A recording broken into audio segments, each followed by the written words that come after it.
Will a bipartisan group of senators have come together to stop congressional stock trading? Is this the end of Congress profiteering off of their electoral stay? We have so much to uncover here on Beyond the Headlines, only on Vigilant News. This segment is sponsored by Done With Debt, providing emergency debt relief solutions at donewithdebt.com. I'm Elijah Schaefer. Let's start the show.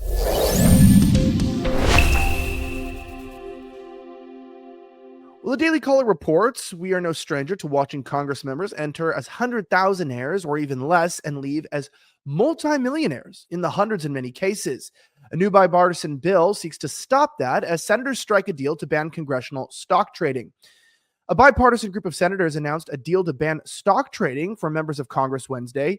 The deal was revealed at a noon press conference on Capitol Hill that was first reported by Andrew Desiderio. The press conference included Democratic Senators Gary Peters of Michigan, Jeff Merkley of Oregon, and Jon Ossoff of Georgia, as well as Republican Missouri Senator Josh Hawley. Here he is posting directly to X saying that a bipartisan group of senators is about to announce a deal on congressional stock trading ban will be marked up in a committee on July 24th.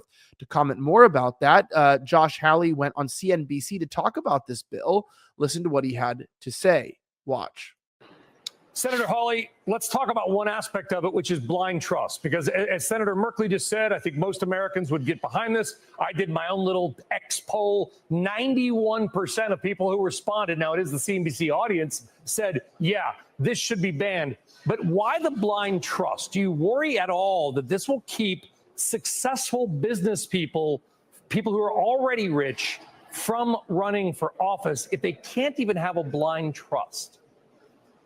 Not really. I mean, listen, the reason to get rid of the blind trust is everybody knows that it is a giant loophole. Nobody really thinks that the blind trust is blind. You can probably run that same poll on X or go to the grocery store or go to the barbershop. Ask people, do you think when politicians put stuff in blind trust that they're really giving away control? And of course, people say, no, they're not. That's just a loophole. We are closing the loopholes. That's what's significant about this bill. And as you can see here, by the looks of this, Josh Hawley is saying, look, it's about time these congressional members stop profiteering. But the question is, why does Congress continue to do things that are not popular with the general populace? Commentator Bill Mitchell put out a poll recently on X saying members of Congress have the ability to stock trade with insider information that would make Gordon Gekko blush. Do you think they should be banned from trading while in office? Nancy Pelosi will be the most upset. The number one, 96.1% of people who participated in the poll said yes, ban them, and only 3.9% said let them trade. Now, I understand that this is not a conflict of interest because, well, what could go wrong with having insider trading info and then using that info to profit hundreds of millions of dollars? What possible corruption could there be involved with you wanting to stay in office to continue to make that money and to offer pay-for-play power deals where you give corporations access to certain bills or lack of restrictions, regulations, or even on opposing, restrict certain corporations and then bet on their competitors? It's rather disgusting. Now, we're not unfamiliar with this as Nancy Pelosi is one of the worst offenders, and it views that in this bill, they're trying to ban more than just stock trading. As it says here directly, that congressional stock trading and accusations of insider trading have been at the forefront of discussions regarding corruption in Congress. Some internet accounts have even found fame by copying the trades of different members of Congress. Unusual Wells, a site dedicated to tracking market activity, has an entire section on its website dedicated to tracking congressional trades. The returns that members have experienced are exponentially higher than even the best of Wall Street, with Ford generating returns in excess of 100% in 2023. Perhaps the most notable congressional lawmaker to catch flack for her stock trades in California is Democrat Nancy Pelosi. Business outlets have covered the trades of Pelosi and her husband for years, and her returns have been gargantuan. Increased attention on Pelosi's activity helped gin up public support for a new restriction on Congress. Now, many of you guys understand that it's hard to make money these days. The economy continues to slip and our costs continue to go up. That's why a lot of us find ourselves in pesky debt with interest rates piling on each other. I've been in that position before, and it is overwhelming.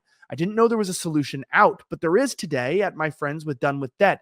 Go to donewithdebt.com and click Vigilant News at checkout, and they can help you offload your debt today, get rid of it once and for all, and take responsibility for your financial life. But get this, you don't have to file for bankruptcy, and you don't have to pull out a personal loan. This is the best way to get off your debt today, but I have to warn you, it's time sensitive. So go to donewiththat.com today and click Vigilant News at checkout. That's DONEWITHDEBT.com. Now, as I mentioned, Nancy Pelosi is the most famous person that is profiting, and she doesn't have to pay off her debts because she lives off of your taxpayer money.